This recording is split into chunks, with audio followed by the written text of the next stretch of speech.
Oke, jadi hari ini kita akan belajar materi kedokteran blok emergency D1 tentang trauma toraks. Untuk materinya ini sumber belajarnya dari beberapa jurnal PubMed sama buku juga dari PubMed dan juga aku ambil beberapa materi dari PPT dosenku.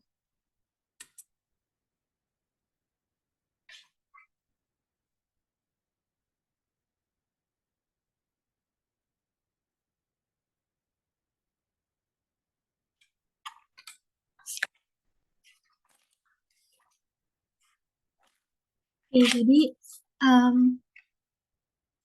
trauma toraks itu penyebabnya bisa dari beberapa hal. Yang pertama adalah trauma tumpul atau blunt trauma. Dia merupakan trauma non tembus yang disebabkan karena benturan biasanya. Misalkan ada kecelakaan kendaraan bermotor, terus pasiennya ini jatuh kena benturan, atau pada kasus ledakan dan luka bakar. Nah, biasanya kasus-kasus ini tuh terjadi pada trakea distal dan juga bronkus utama atau bronkus primarius yang kanan. Yang kedua bisa karena trauma tajam atau penetrating trauma. Luka tembus toraks ini adalah luka yang berkembang di area terbatas antara leher bagian bawah sama batas rusuk bawah. Terus dia itu lukanya menembus tubuh, jadi menembus kulit. Biasanya merupakan hasil dari luka tembak atau bisa juga karena tusukan. Nah, tanda dari penetrating trauma ini adalah yang pertama, paru tuh jadi nggak bisa ekspansi. Terus bisa juga terjadi kebocoran udara kan, karena ada trauma tembusnya itu tadi. Nah, terus tingkat keparahannya itu tergantung ukuran benda yang menembus sama kemampuan deformasi dan juga intensitas jaringan yang terpapar. Dia bisa dibagi jadi dua, ada yang kecepatan rendah sama kecepatan tinggi. Kalau yang kecepatan rendah itu biasanya luka tusukan, tapi kalau yang kecepatan tinggi biasanya dia berasal dari suatu alat gitu, misalkan senjata api. Lalu yang ketiga ada baru trauma. Nah, baru trauma ini adalah cedera yang diakibatkan karena perbedaan tekanan udara atau tekanan lingkungan. Dia bisa juga akibat dari induksi ventilator yang meliputi pneumomediastinum, pneumotoraks, emfisema subkutan, sindrom kompartemen toraks. Jadi kalau emfisema subkutan itu biasanya juga bisa berasal dari pneumotoraks, di mana udara yang ada di paru itu lama-lama dia bisa bocor ke daerah lain gitu, termasuk ke bawah kulit. Nah, biasanya bisa bikin si pasiennya itu tampak menggendut gitu, padahal aslinya dia kurus, karena di bawah kulitnya ada udara. Nah, nanti untuk treatmentnya bisa di needle decompression. Pakai needle yang ukurannya paling gede, biasanya 14 atau 16 gauge. Kemudian kalau sindrom kompartemen toraks ini, ya berarti apa ya, bagian bagian udaranya, tekanan udaranya itu bisa menyebabkan kompresi pada otot-otot toraks. Lalu setelah itu ada trauma inhalasi. Nah, trauma inhalasi ini terjadi ketika kita menghirup atau terpapar bahan-bahan berbahaya selama kejadian kayak kebakaran atau ledakan. Nah, biasanya yang bisa dihirup itu termasuk asap, gas beracun, uap kimia, partikel berbahaya, dan juga panas yang ekstrem. Nah, kemudian trauma toraks ini dia tuh cuma 15% kasus aja yang butuh tindakan dari tenaga medis. Kenapa? Karena sebagian besarnya ya udah otomatis meninggal gitu saking bahayanya, saking vitalnya, kerusakan yang disebabkannya. Nah, kemudian kalau pada kasus ventilator dan juga bagging pada baru trauma itu biasanya karena tenaga medisnya itu terlalu kuat gitu dalam melakukan baggingnya itu. Kan orang yang bernafas itu volume tidalnya normalnya 500 ya. Sedangkan bagging kita ambunnya itu ada yang volumenya 1000 atau 1500. Nah, kalau misalkan bagging ya harusnya kecil aja gitu. Jangan sampai ditekan kuat semuanya. Kalau ditekan kuat semuanya berarti udara yang kita masukkan ke paru pasien itu bakal lebih dari 500. Nah, itu bisa bikin overinflasi paru yang akhirnya bikin alveolusnya pecah. Terus pada neonatus nih juga bisa terjadi. Kenapa? Karena ukuran bagging untuk neonatus itu kan biasanya 250 cc ya. Sedangkan volume tidalnya itu cuma 10 mg per kg-BB. Jadi misalkan si neonatusnya ini lahir dengan berat 2,5 kg. Berarti kan dia cuma butuh 25 mg per kaki, 25 cc udara aja kan. Sedangkan volume backingnya kalau full itu 250 cc. Nah, ini juga kalau terlalu keras ngebackingnya bisa bikin alveolusnya si bayi ini pecah gitu. Oke, kemudian lanjut. Kemudian apa sih yang harus kita amati ketika kita menemukan thoracic trauma ini? Nah, kita harus tahu tanda kegawatan apa aja yang bisa muncul akibat trauma toraks ini. Yang pertama jelas frekuensi nafasnya meningkat karena dia akan berpengaruh juga sama paru-paru kan. Yang kedua, bisa ada respiratory distress. Lalu yang ketiga, bisa terjadi deviasi trakea, biasanya pada kasus-kasus pneumotoraks. Lalu yang keempat, jejas dan deformitas dinding dada, misalkan pada luka memar akibat kontusio paru atau flail chest, benturan gitu. Lalu suara nafasnya abnormal. Kalau normalnya kan sonor, mungkin itu bisa. Kalau nggak normal tuh ya berarti bisa hipersonor karena udaranya terlalu banyak di situ, atau bisa juga malah suara nafasnya melemah gitu. Lalu perkusi dadanya juga abnormal. Oh, sorry, yang tadi aku maksudnya itu perkusi gitu ya. Kalau suara nafas tuh ya berarti auskultasinya gimana gitu. Nah, oke, kemudian prioritas evaluasi apa sih yang harus kita lihat dulu pertama kali ketika menjumpai kasus trauma toraks? Yang pertama, jelas kita cek ABC-nya. Apakah ada sumbatan di situ? Ngeceknya bisa dengan head tilt chin lift. Kalau misalkan nggak ada cedera cervical, jadi airway itu barengan sama si spine ya. Kalau misalkan ada cedera cervical, berarti kita bisa lakukan show thrust sambil dicari apakah ada sumbatan jalan nafas di situ. Nah, tanda sumbatan jalan nafas itu gimana? Misalkan ada suara snoring atau kayak ngorok gitu. Atau ada suara gargling kayak berkumur. Nah, itu berarti ada sumbatan. Terus yang bisa kita lakukan yang apa aja gitu. Stridor juga bisa ya. Kalau misalkan kasusnya sumbatannya ini dalam bentuk benda padat, biasanya suaranya dia bakal stridor kalau di atas laring. Nah, itu kita bisa ambil pakai forceps atau pakai jari juga bisa. Lalu yang kedua, kalau misalkan bentuk sumbatannya itu adalah benda cair, ya berarti harus kita suction tuh. Lalu untuk ngecek breathing ini gimana? Ada 3 cara ya. Um, Look, feel, sama palpation. Jadi kalau misalkan look, listen, and feel ya. Look, listen, and feel. Look itu ya dilihat apakah ada pengembangan dada di situ. Kemudian feel.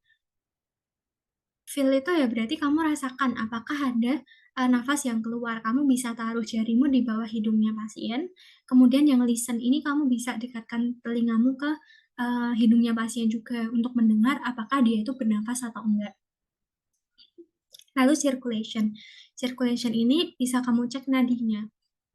Apakah nadinya teraba atau enggak.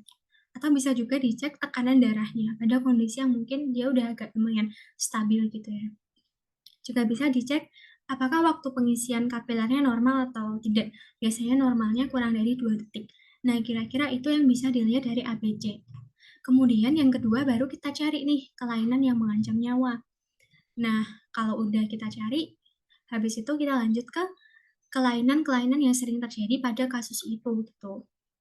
Nah, kelainan yang mengancam nyawa yang akan juga dibahas di sesi kali ini tuh ada sumbatan jalan nafas, tension pneumothorax, open pneumothorax, flail chest dan contusio paru, tamponade cordis, dan juga hematotoraks masif. Oke, yang pertama, kita tuh harus melakukan primary examination dulu. Nah, torakotomi resusitasi itu bisa dilakukan pada pasien dengan henti jantung dan pernafasan.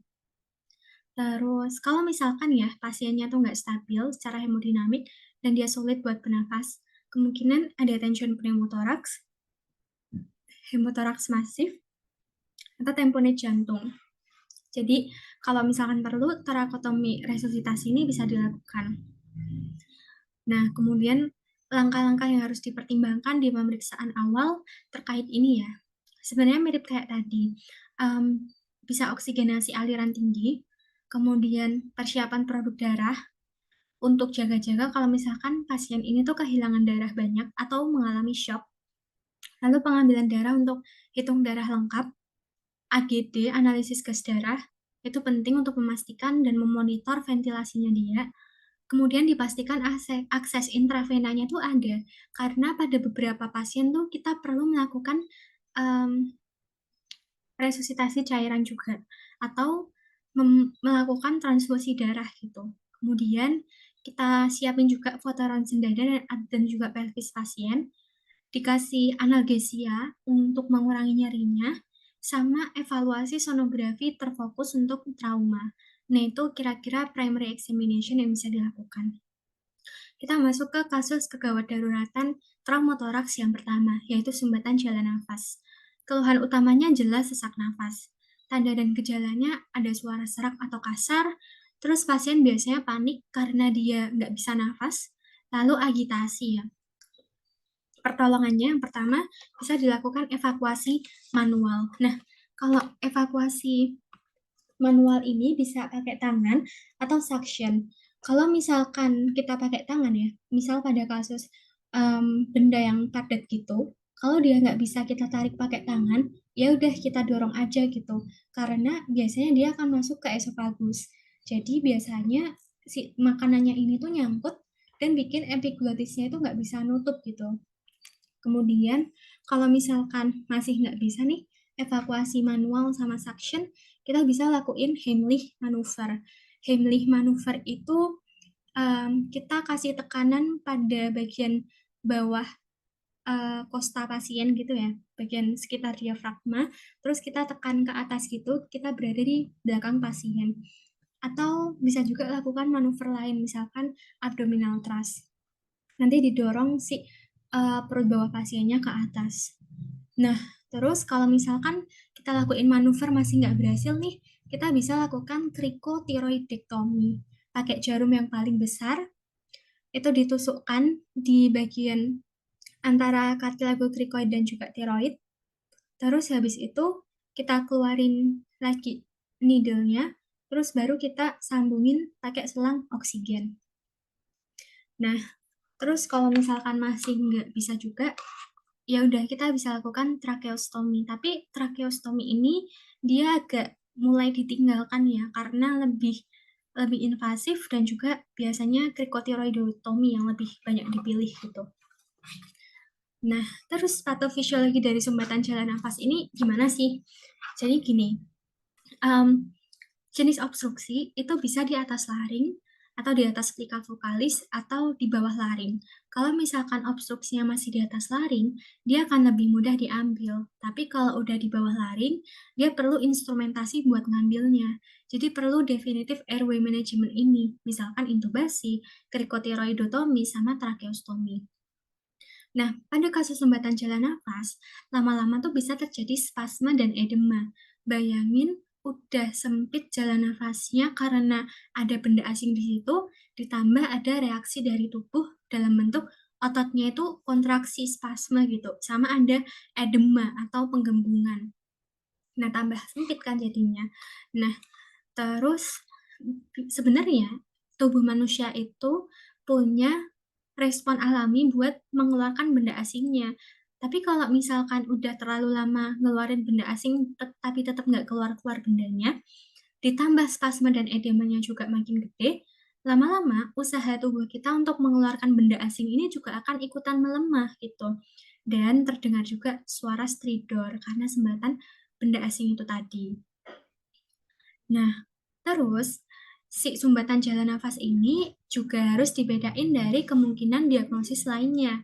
Biasanya kita lihat dari apakah sumbatan jalan nafasnya ini disertai dengan demam atau tidak gitu. Oke, kita mulai dari ketika timbulnya stridor, tersedak, atau terseduh-seduhnya ini tiba-tiba, kita cek ada demam atau enggak. Kalau enggak demam, oke, berarti kemungkinannya ada sumbatan benda asing, anafilaksis, trauma tumpul atau tusukan, luka bakar, atau angioedema. Nah, kalau misalkan ada demam, kemungkinannya terkait dengan infeksi, kayak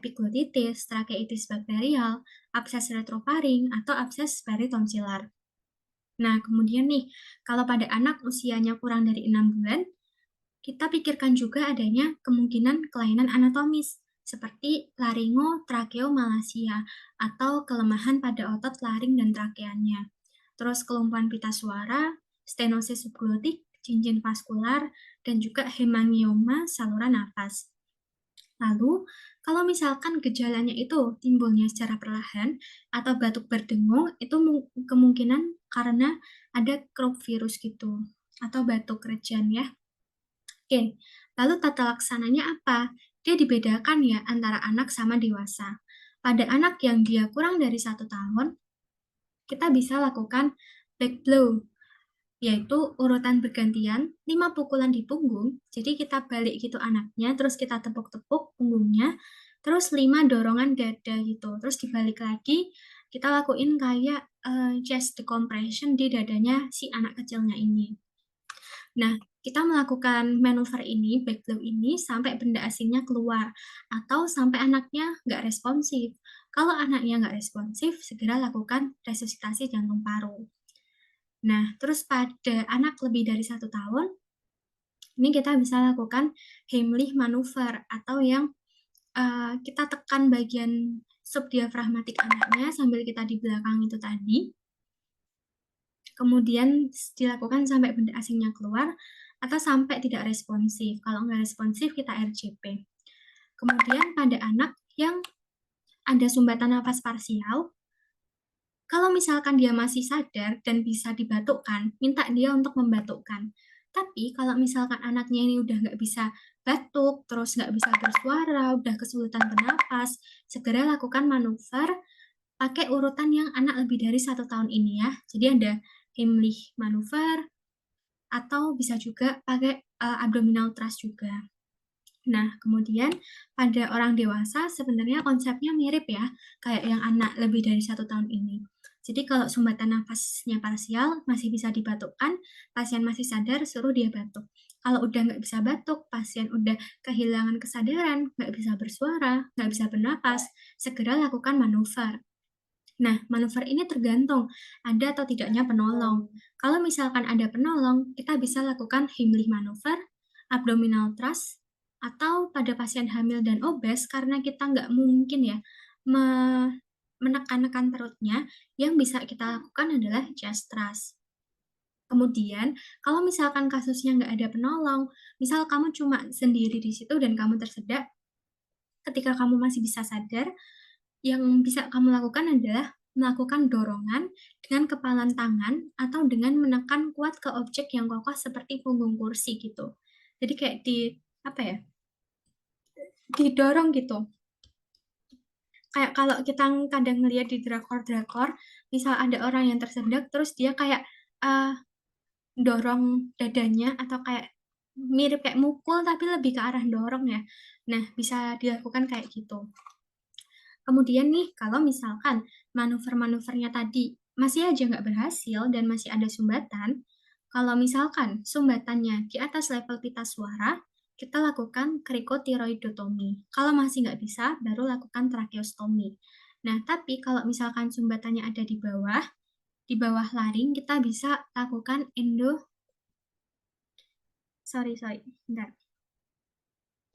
Kita bisa lakukan endotracheal tube ya, intubasi. Nah, terus habis itu kasus yang kedua yaitu tension pneumothorax. Jadi, pneumothorax ini sebenarnya ada macam-macam ya. Ada spontaneous, ada tension, ada open. Nah, tapi secara umum pneumothorax itu adalah kolapsnya paru ketika udara itu mengumpul di cavum pleura gitu. Nah, udara itu ada di luar paru, tapi di dalam rongga toraks alias di cavum pleuranya ini. Nah, ini bakal memberikan tekanan pada paru-paru dan bisa bikin parunya kolaps. Bahkan kalau misalkan dia parah, dia bisa bikin pergeseran struktur sekitarnya. Misalkan mediastinum ini ya. Nah, kalau misalkan pneumotoraksnya ini nggak sampai menggeser struktur di sekitarnya, misal nggak sampai menggeser si mediastinum, berarti dia disebut simple pneumothorax. Tapi kalau misalkan dia sampai menggeser struktur di sekitarnya, misalkan mengakibatkan mediastinal shift, itulah yang kita sebut dengan tension pneumothorax. Nah, pneumothorax itu bisa bersifat traumatik atau atraumatik. Yang traumatik ini bisa terjadi akibat trauma tusukan atau tumpul atau iatrogenik. Iatrogenik itu maksudnya akibat tindakan intervensi medis yang diberikan oleh dokter. Misal nih, kita melakukan apa ya, penusukan gitu ya, penusukan di bagian tertentu di paru, terus akhirnya ada kebocoran udara gitu ke kavum pleura. Misalnya gitu. Nah, kalau yang atraumatik, itu nanti dibagi lagi menjadi primer dan juga sekunder. Yang primer ini, si pasiennya itu tuh tampak baik-baik aja, dia nggak punya riwayat penyakit paru, jadi tampak sehat-sehat aja. Tapi ternyata diam-diam dia punya bola atau kayak gelembung gitu loh, kayak bleb di dalam parunya. Nah, suatu hari bolanya ini pecah dan mengakibatkan simptom gitu atau gejala yang menyerupai pneumothorax. Nah, itu yang disebut dengan pneumothorax atraumatik primer. Jadi nggak ada apa-apa, nggak ada riwayat penyakit apapun, tiba-tiba pneumothorax. Nah, setelah di ronsen baru ketahuan, oh ternyata dia itu punya bleb gitu atau bola. Kemudian bisa juga sekunder. Nah, sekunder ini bisa karena penyakit paru bawaan, misal pneumonia, PPOK. Nah, penyakit infeksi paru gitu-gitu itu bisa berakibat pada pneumothorax juga. Terus, keluhan utamanya pasien itu sebenarnya hampir di semua kegawat daruratan paru itu mirip ya. Sesak nafas semakin memberat. Nah, tapi pada tension pneumothorax ini dia bisa juga menyebabkan instabilitas hemodinamik, tekanan vena jugularisnya meningkat, deviasi trakea karena udaranya ini dia sampai mendorong trakea nih. Nah, ada deviasi kan di sini.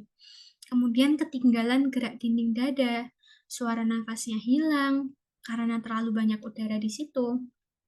Terus perkusinya hipersonor juga. Nah, yang kita lakuin apa? Sebenarnya pada kasus tension pneumothorax itu kita nggak perlu pemeriksaan penunjang. Cukup dari pemeriksaan fisik aja, kalau kita udah pandai mengenali gejalanya, langsung aja diterapi dengan needle decompression secepatnya di SIC2 atau SIC3 linea mid clavicula. Ada juga yang melakukannya di SIC4 atau 5 linea mid axillaris ya. Tapi kalau kata dosenku, kenyataannya di SIC45 linea mid axillaris ini lebih susah gitu untuk ditembus. Jadi akan lebih gampang ketika kita ngelakuin needle decompression-nya ini di SIC2 atau 3 linea mid clavicula. Nah, terus nih, kalau misalkan udah, kita sambungkan si needle decompression-nya ini pakai chest tube sama water seal drainage, biar udara yang ada di dalam parunya ini itu bisa keluar dan ditampung oleh si chest tube atau water seal drainage-nya itu.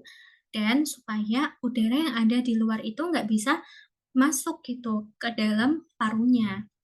Makanya kadang untuk needle decompression ini dipasangnya itu cuma sebentar gitu. Harus langsung dilakuin chest tube sama water seal drainage.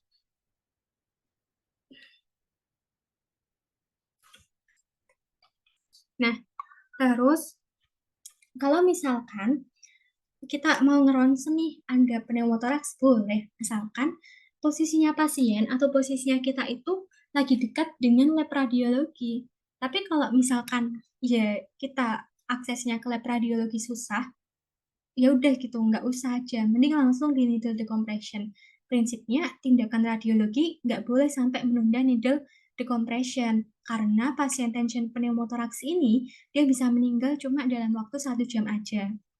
Nah, terus dekompresinya pakai jarum yang ukuran paling gede tadi ya.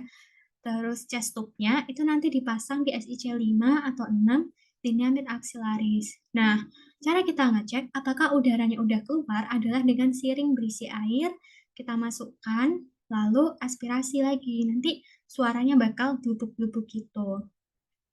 Oke, kemudian untuk tata laksananya, itu bisa dengan airtight occlusive bandage and clean plastic sheathing.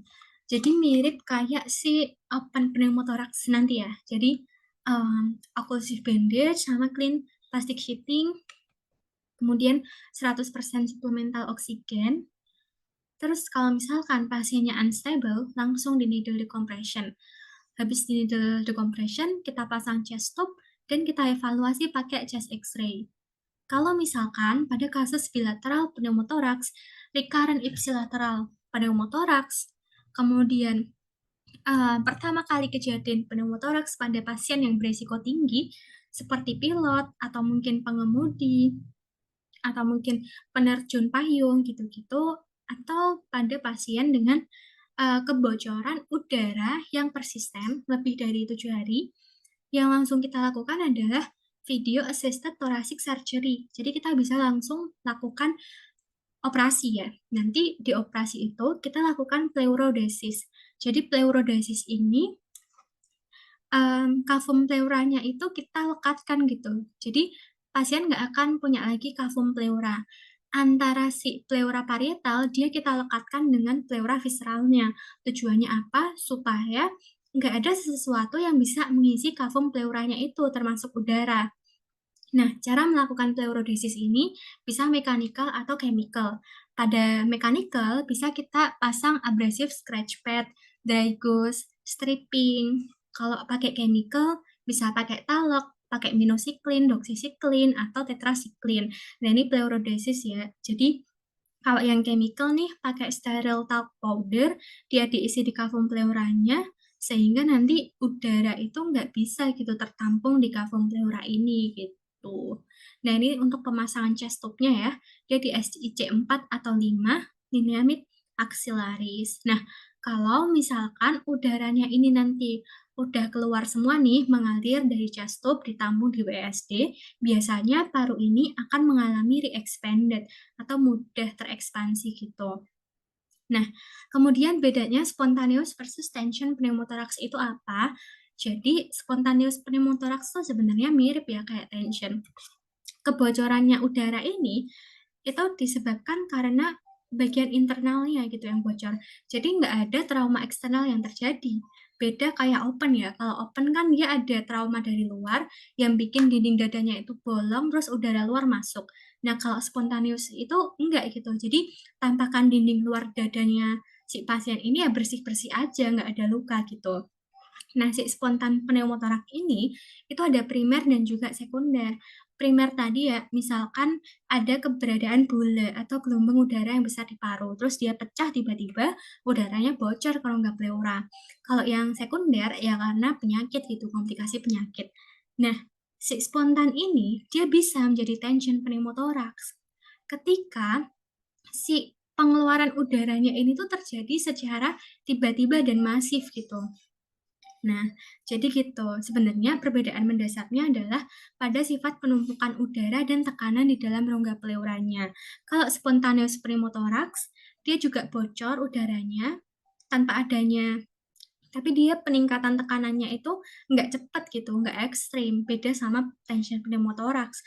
Kalau tension pneumothorax, dia peningkatan tekanan udaranya cepat dan ekstrim, sehingga dia bahaya, memerlukan perhatian medis darurat untuk mengurangi tekanan dan mengembalikan fungsi normal paru-paru dan organ-organ lainnya. Jadi intinya, spontaneous pneumothorax ini bisa juga berubah menjadi tension pneumothorax ketika tekanannya itu terjadi secara cepat. Nah, itu untuk bagian 1, untuk bagian 2 kita lanjut ke video berikutnya.